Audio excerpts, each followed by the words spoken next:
He loves cuddling his nanny, doesn't he? I don't want to sell them, I want to know where they came from. I said he likes having a cuddle with his nanny.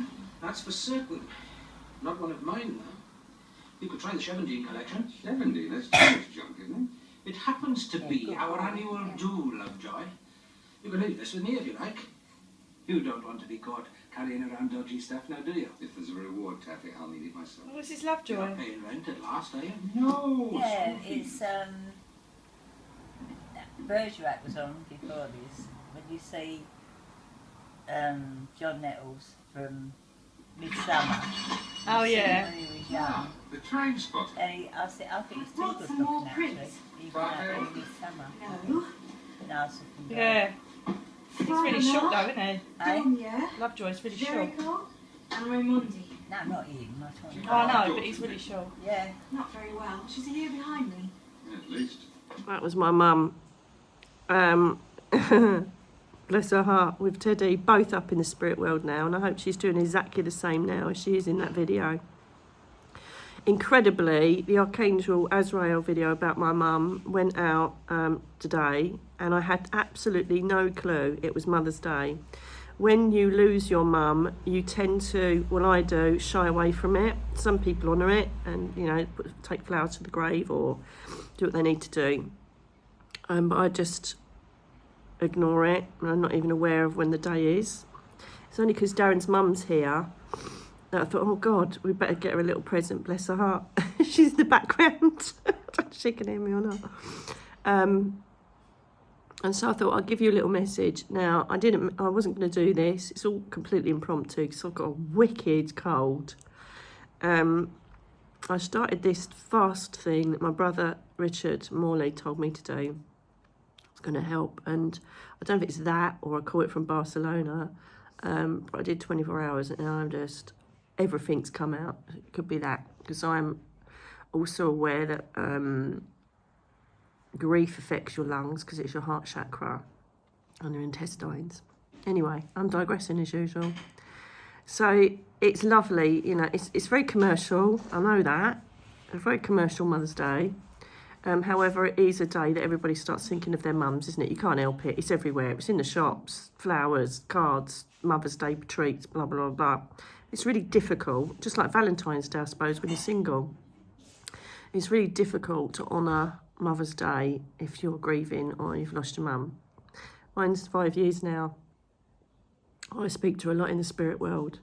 And weirdly enough, I think I got over her passing a lot quicker than I'm teddying me up, actually, because they're more higher evolved souls. I don't know, I think my mum can stand on her own 2 feet. I know they can as well, but hey ho. So I just want to give you a few tips. I'm going to give you a few tips on how you can ease your way through Mother's Day. I know this is a bit late. As I said, this is an emergency video for those that are having problems dealing with a mum. First thing is that look at my grief program. I can't spread this around enough. The grief program is on my playlist, and that takes you through every single stage of grief that I learned from being a trained bereavement trained officer, police officer, looking after murder victims and rape victims, right through to what I deal with now. I've gone through many losses in my life. Many. It's only an auntie and uncle left, my brother and sister. So I kind of know a bit about it. Luckily, I know the other side of it as well when they go over. So first of all, look at the grief program if you're still grieving your mum, okay, or anybody, but today it's about mums. It's on my playlist. Just press play and each stage will come up for you. It will help you to identify where you're at. It gives you spiritual as well as practical tools and how to assist you during your grief. Nobody, absolutely nobody can gauge your grief. Nobody can tell you what you should be feeling. It is down to the individual, your relationship with that person and how you cope with trauma, okay? But it is a good guide to loosely help you understand and identify where you are in the grief stage, okay?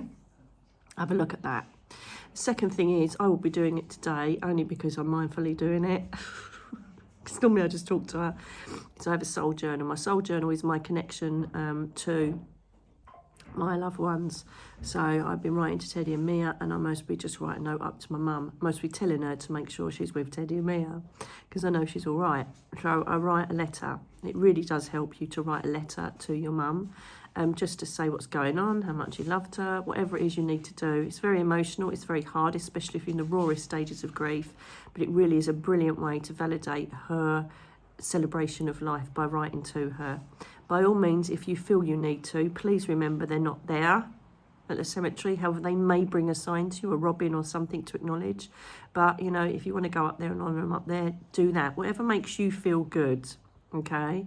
But no, they're not there. They're in your heart. They're around you in the ether.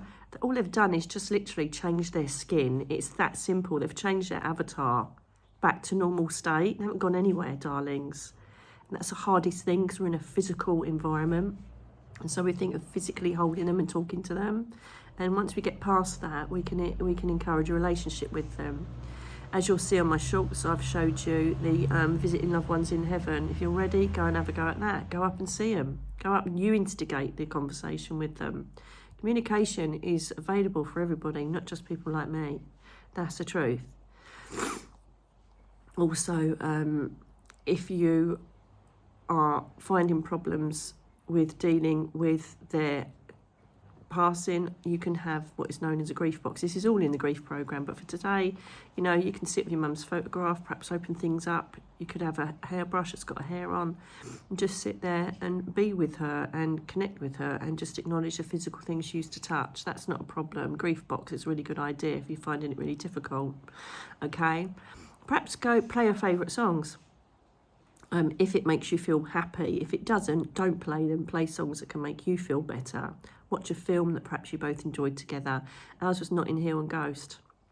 So I won't be watching them because I'm fine. I know where she is. She's good. But this is for people that are struggling. For me, it was mostly a lot easier because we had quite a distant relationship. We weren't exactly the most cuddly, you know, friendly, let's go shopping together sort of people, but I know a lot of you, your mum is your life, and nobody can understand what you're going through today, but acknowledge that to her. Speak to her. You don't have to use any posh words. Just say, Mum, I'm really missing you today. It's one of those commercial days where I'm just thinking of you all day and what I miss about you. Can you just bring me a sign? The thing is, though, the trick is you can't tell them what sign to bring. You can't say, if you're here, move your bangle that I've left on the side, or if you're here, do this, do that, send this. Just say, bring me something that I know is from you. Now, what ordinarily will happen, from my experience, and from thousands of people that have written in and readings that I've done, you will perhaps see her name somewhere random. I had this, her name's Evelyn. It's quite an unusual name, my mum's name. And I had Evelyn twice in one day. I'm like, that's pretty impressive. Which is quite an old-fashioned name. I have a feeling that might come back, that name. Evie, Evelyn, Eva. So ask for a sign. You could suddenly hear her favourite music. Okay, you could suddenly have a bird visit you, butterfly, dragonfly, anything like that could come and visit you and act unnaturally, fly right past you in your face, just stand there staring at you. So be open to that as well. Also know that they may bring smells to you. The most incredible, most pungent one I've ever had, and Darren will be a witness to this. We were in a lift going on holiday, and suddenly the lift filled up with her perfume, Youth Dew. It was so overwhelming, you could almost, like, do you know when you can taste it when you've accidentally sprayed it in your mouth? I said, my God, can you smell it? He went, God, he goes, what is it, in air fresh? I said, my mum's perfume. So that was good. Oh no, I'd tell you what that was. That's when we went to Cape Verde. She was supposed to be saying, oh my God, you know, you're going to die, but don't worry, I'll be there. We ended up in hospital. So look out for smells, names, signs from wildlife, birds, people around you like that. Synchronicities, any coincidence that might connect you to your mum. Okay, speak about it. I think that some people feel that if they carry on talking about things that they're grieving about, that people get sick of it. If you've got people that are getting sick of you talking about it, then they're not the right people around you, to be fair. They should be honouring your grief no matter how long it is going on for. So talk about your mum, celebrate her. I would leave a glass of wine out, or, you know, a glass of juice, whatever she loved. Acknowledge her at dinner time as if you were going to be having dinner with her. It's all about celebration. The last thing they want is for you to be completely crippled with grief. I get it, but because they're in a more spiritual state, they kind of tend to forget the emotional and human ego need we have for their connection. And so they kind of get a bit lazy now and then. And I think, oh yeah, you're all right, you'll get over it, because I can sit with you anytime you want. You know, if you used to sit and watch Coronation Street together, then they'll be sitting there with you doing it. You'll be totally aware most probably, but they're sitting there with you going, oh my God, nothing ever changes for that character. Do you know what I mean? So they get over it a lot quicker. So just remind them it's still really hard for me here, Mum. Whatever you can do. It wouldn't surprise me if a lot of you got dreams of them tonight. Again, before you go to sleep, Mum, it'd be really great if you could join me in my dreams, okay? If you're potentially going through losing your mum at the moment, and perhaps listening to the Azrael video will help. Perhaps What Happens When We Die playlist may help as well, to help you understand what's happening to your mum and what's happening with her soul. And I'm so desperately sorry for those of you who are in that situation at the moment. And also, my heart goes out to you. Grief is just the most horrific thing to go through. It's one of the biggest horrific lessons and part of life that we have to go through down here. So share your pain. If you are really struggling, perhaps think about, you know, counselling, bereavement counselling, support groups, whatever's going to help aid you get over the initial stages of that grief, which are physical. They are visceral, aren't they? They absolutely tear your soul apart, and when you cry, you just feel like your whole world is imploding. I totally get it. So it's reaching out. The last thing that, you know, mums want you to do is sit in your room, rocking away, crying your eyes out, wishing they were back here. You know, obviously they can honour your grieving, but they want to try and see you do things to say, oh God, do you remember when? Do you remember this? Do you remember that? So, yeah, I'm just going to put a little collage of photos of me and my mum up towards the end of this, just to honour her existence. But I know where she is. I spoke with her a couple of days ago. She was with my dad, and they had the babies, Teddy and Mia, and Mina, my other dog. She looked brilliant, and they will look amazing. They are amazing. And the other thing is that a lot of people over the years, 30 odd years, have sent me messages saying, can't get the picture of my mum out of my head before she passed. Tough one, but the answer is you can scientifically do this by changing the format of your brain synapse that reacts to the memory of your mum. So at the moment you might see her laying in a bed or whatever just before she passes. So get the best photo, the best memory of you can of her on your phone, and every time you think of your mum, look at that photo immediately, and eventually your brain will learn to see that photograph rather than how you last saw your mum. It really does work. So pick a real goodie and have that photo visually in front of you. Have it next to the telly. I have a picture of my dad at the washing up, because let's face it, how many times do you go to a sink in the day? How many times do you go to your sideboard or go upstairs? I literally have it there. So I must look at it about 10, 15, 20 times. Say, all right, Dad. So have them in places where, you know, it's a good practical area. Okay, all right, Mum, why don't you get your bum down here to do the washing up? You know, just create a banter with them, and eventually you'll start getting some sort of dialogue take place in your mind, and you'll think, is it, isn't it? Do you know what? Don't analyse it. Who cares if it is really her or not? It will be, but your ego and the right-hand side of your brain will say, oh no, you're making it up. As I've told you before, the biggest one is my mum was a hairdresser, and I kept a hairdressing scissors. You keep everything, don't you? What is it? You keep any old crap that, oh, I'll have that, I'll keep that, because it connected with them, and then about a year later you think, really? I need to get rid of that. And I've got a hairdressing scissors, and and I've got them in the cutlery drawer, and every time I get them out to cut something, she goes, for Christ's sake. And I'm like, what? I can't believe you're using them just to cut a label. I'm like, oh, really? Well, I'm not going to use them to cut hair, am I? And when we start having a bit of a banter, and the other one is, she used to always moan at me how I used to peel potatoes. Darren's taken that job over now. He goes, for God's sake, why don't you use a peeler? It hurts my hands. So I have to use a really small little knife, just gently do a little bit and then stop, right, on a bad day with my hands and fingers, right? So she used to come and go, for Christ's sake, she goes, what, are we having wedges? And I'm like, I said, it's only a little bit. She goes, you might as well put them in the oven and bake them. She said, you're wasting so much potato. I'm like, oh my God. I said, can you just let me do it? Right, and to be fair, sometimes I did take big chunks out. So every time I peel a potato, I know she's going, oh, for God's sake. And I'm like, seriously, Mum, can you just come and do it yourself then? Come and do it yourself. Go on, impress me. Come down here, pick a potato up and you peel it. That's the other thing. We always look with rose-tinted glasses, even though they could be a right pain in the arse down here as she was. I'm at that stage I could say this, but mostly a lot of you aren't. So yeah, these are commercial days, but you can't help but think about them, can you? So these are just a few tips. I'm going to leave it there because I'm hanging. I'm really not feeling very well. But I tell you something, that yarrow, I've been taking that. Normally I'd get an infection or I'd go really downhill and it's just a cold, but it's obviously an achy cold. That took the fever out within an hour and I haven't had a temperature since. So that yarrow is well worth giving a go.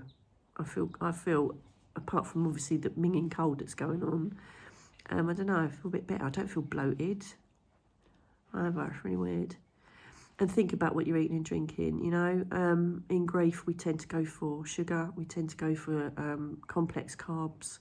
We tend to go for alcohol, chocolate, anything that's like a comfort to us. That's fair play, but just monitor it if it goes on and on and on and on and on, you know. But all of this is in the grief programme. Please, please, I'll add the list. I'll add the link into the description box below for you, okay? Please watch it. It will really help you. It's from all of my experience personally and officially when I was that detective looking after murder victim families. I wish you so much love and strength. I'm so sorry that you've lost your mum. It is horrific if she was your best friend. And all I can say is I really hope this helps and I send my love out, and I'm really consciously aware of sending all my love out to everybody that's lost their mum. Who's the best angel?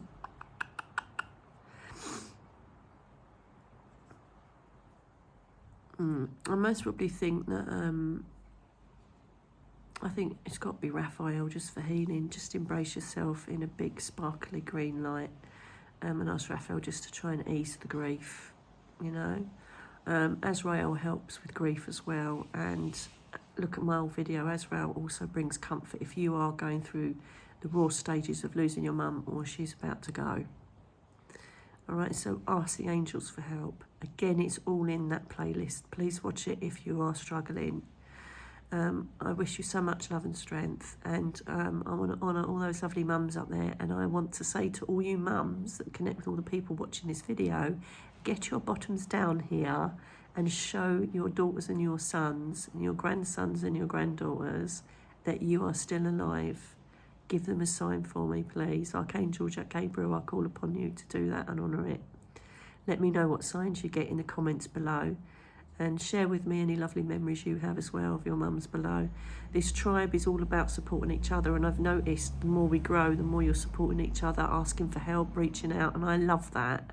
So please, if you see any comments or questions that you know you could answer, please answer them to the other tribe members that are possibly struggling a lot more than you. It's all about love, and it's all about creating a light army, and we're doing that. I'll speak to you again very soon, my darlings. God bless to you and all your mums.